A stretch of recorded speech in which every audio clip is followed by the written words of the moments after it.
Now, SummerSlam, we mentioned it a couple of times. This is a big concert, and when I say big, I mean there's a lot of artists going to be here. Shonlock, Seventh Day Slumber, OBB, Loving the Outcome, and this is free admission. That's what killed me first time I saw it. It was free admission. Yeah, How did you guys pull that off? Well, we just kind of had a heartbeat to do something here in our area of West Kentucky in a festival style, because nothing was being done here like that. And of course, the gospel's free gift, salvation. We didn't want to hinder anyone from being able to come. Our goal's never been to make any money. We just want to be able to provide the event and have it fully funded. So just like-minded Christian businesses and folks that want to be sponsors of it have jumped on board, and we've gone from being able to have about a $4,000 event in year one to having about a $14,000 budget this year, and it's fully funded already.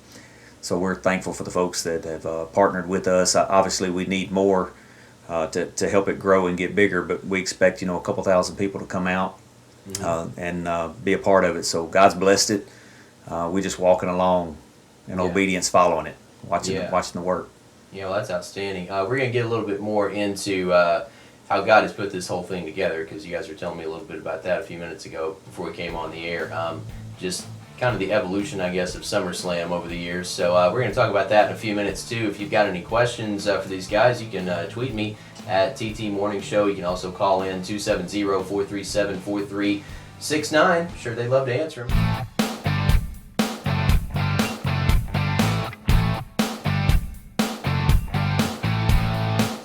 Keep on the radio before that disconnected. This is Elevate FM. My name's Eddie Sheridan. This is the Totally Transparent Morning Show, joined this morning by Torey Hammett and Harold Riley from HR Ministries, and we are talking SummerSlam. And there's a lot of times, like, I wish I could just run a mic when I'm off the air with people because so many things come out when we're talking off the mic. But you guys have been doing this for how many years now, SummerSlam? We're going on 7 years. 7 years. Started about 2007, late 2007.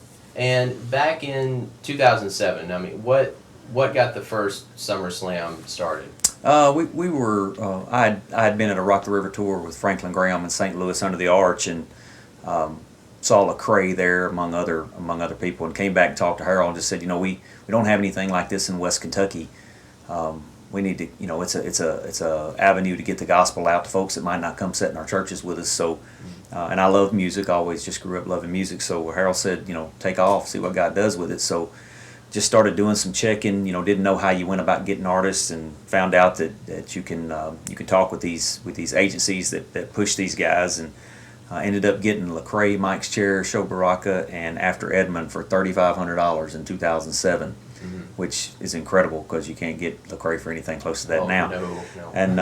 And it's just kind of migrated from there. God's blessed it. Again, we just walk behind what God's doing. If we were trying to do it on our own, it wouldn't work.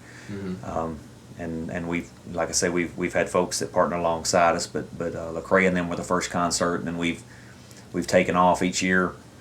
We moved it outside, so it's an outdoor festival now, and we've had Sidewalk Prophets for King of Country, Rhett Walker, Chasen, I forget them all, but we've had several artists now, Building 429, that have come through Princeton, Kentucky, and I would have thought that Princeton, Kentucky would never get artists like that, but maintaining that free admission to everything we've ever done, and folks, just say folks coming alongside, God putting on the hearts of people that that's a good thing, and folks being willing to give towards it, and we take that money and apply it all to these events. So it's been good stuff, and we've been able to grow it to be bigger each year. Mm-hmm. Now, when you have one of these events, what's the farthest away anybody's come from to see it? Oh gosh, I think I'd have to look back for sure. We had 7 or 8 states represented last year. Yeah. We've had them from as far away as, I guess, Georgia, probably South Atlanta would be probably the furthest anyone's come from. Mm-hmm. A lot of times mission teams are trying to make sure they hit around this weekend so they can be a part of that as well, and they do some labor for us and get to enjoy the show too.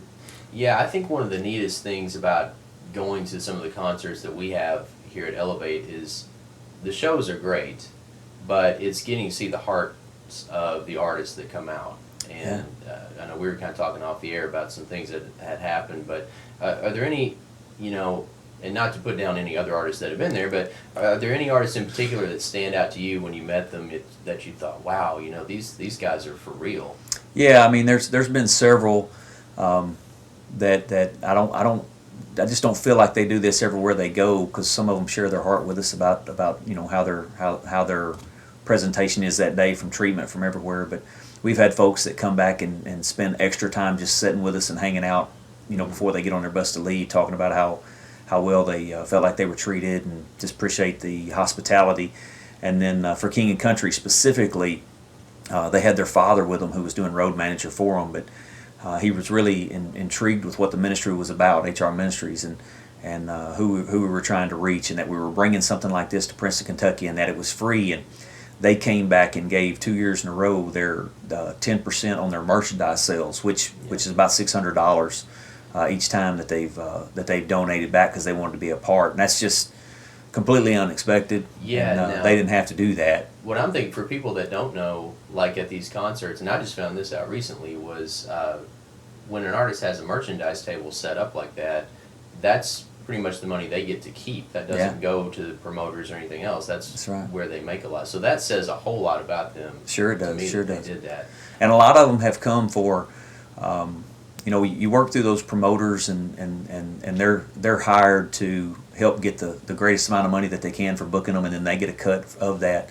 And that's the business side that I don't think anybody really likes, but they have to do it. And they need to be blessed, because that's what they've chosen their career path to be. But a lot of times we explain to them the situation, and we make an offer knowing that the band's going to see the offer. And in the offer, I'll detail exactly what HR Ministries is and why we do it, put the heartbeat behind it, and then send it to them. And we've had them come for $2,000 and $3,000 less than what the promoter was trying to book them for at other venues that's got ticket sales. And I just believe it's because God puts it on their heart to say, hey, this is a little different. This is not, these people are doing something a little different. And I just think they like being a part of it, to be honest with you. And we've had Rhett Walker twice and for King Country twice, and they seem to really enjoy it. Yeah, well, if you guys have got a few minutes, we'll come back and talk a little bit more about SummerSlam and what it is that God is doing there. Sounds great.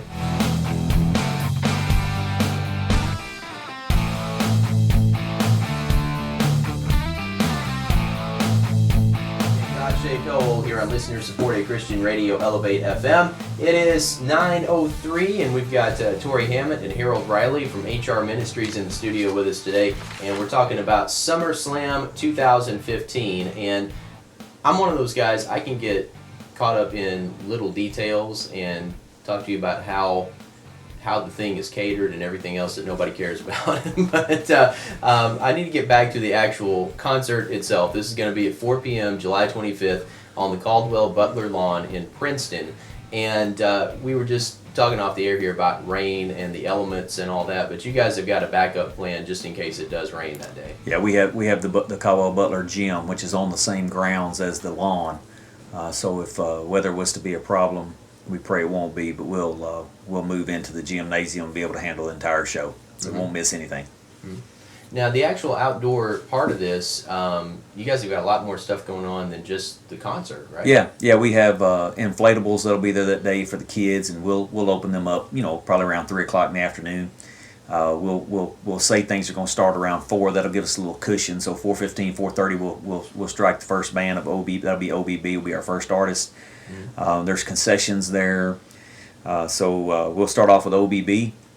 They'll have about 45 minutes, then we'll come to Loving the Outcome. Mm-hmm. They'll play for about 45 minutes, and we're not exactly sure if we're going to do our speaker at that point or if we're going to go ahead and go with Shonlock. We'll probably do our speaker at that point, and then we'll end the night with Shonlock and Seventh Day Slumber. Mm-hmm. And we're looking forward to that.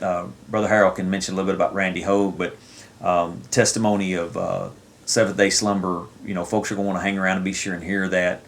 I know that's a dynamic testimony that they'll be sharing in amongst their music. So we really feel like we're going to have 2 gospel presentations before the night's over, and most likely 2 invitation calls. So we look forward to seeing God move. But Brother Harold can speak about Randy Hogue, our evangelist. Well, we've had the privilege of having some other guys that have been there that were dynamic, Roger Palmer and Ken Freeman, but about 14 years ago, we had the privilege of having Randy Hogue come. Randy's from Gaston, Alabama. We're going to be discussing choices in relation to all that's going on. And Randy's a gentleman that was a drug dealer and a mess, and God just flipped his life upside down. And he speaks to a lot of youth, a lot of adults. He's in churches weekly, regularly, with folks, and you won't find a more passionate speaker. Folks won't be bored. This is not going to be a church service. Brother Randy will speak to the hearts of people. Now, from these summer slams, I mean, I know you probably always have a speaker, and there are some testimonies, and you know, I can't imagine the effect. Like I'm 41 now, but like being in my teens or 20s and hearing a testimony like that. I mean, do you guys notice a lot of impact when these guys get up and give their testimonies like that? Well, you'd think out in the public arena like that, a festival kind of folks are doing their thing, drinking pop and hanging out discussing matters. But there's been quite a hush over the yard in days past when these guys are speaking, and we've seen several folks saved, and we have youth pastors call back and say it's made an impact on our church. We've had volunteers actually that continue to support and come and be a part of it because they just came to put tents up and hang out and do volunteer work, and the end result was we've had children of the volunteers get saved while they were at the event. Wow. So yes, it has an impact on the folks that are sitting there. Well, one of the things we'll do too is we'll have it'll be an incredibly electric, music-filled atmosphere during all the artist presentations. But when the speaker speaks, we shut everything down. The inflatables come down, the concession sales stop. The artists have always agreed they close up merchandise tables. They don't do any autographs or anything. It's completely about the gospel, which is the entire reason that the event's going on. The music's just a avenue, if you will, to get the population to come. So the website is hrministries.net. Now, if anybody else is listening and thinking, hey, I'd like some more information about this, how can they get it? Well, of course, they can go to that website and email directly to the ministry. My name's Torey, the director, and you can contact me at 270-963-0671. So it's SummerSlam 2015, July 25th, 4 p.m., the Caldwell Butler Lawn in Princeton. Torey Hammett, Harold Riley, thanks guys for coming over. Well, thank you for having us. We appreciate the time.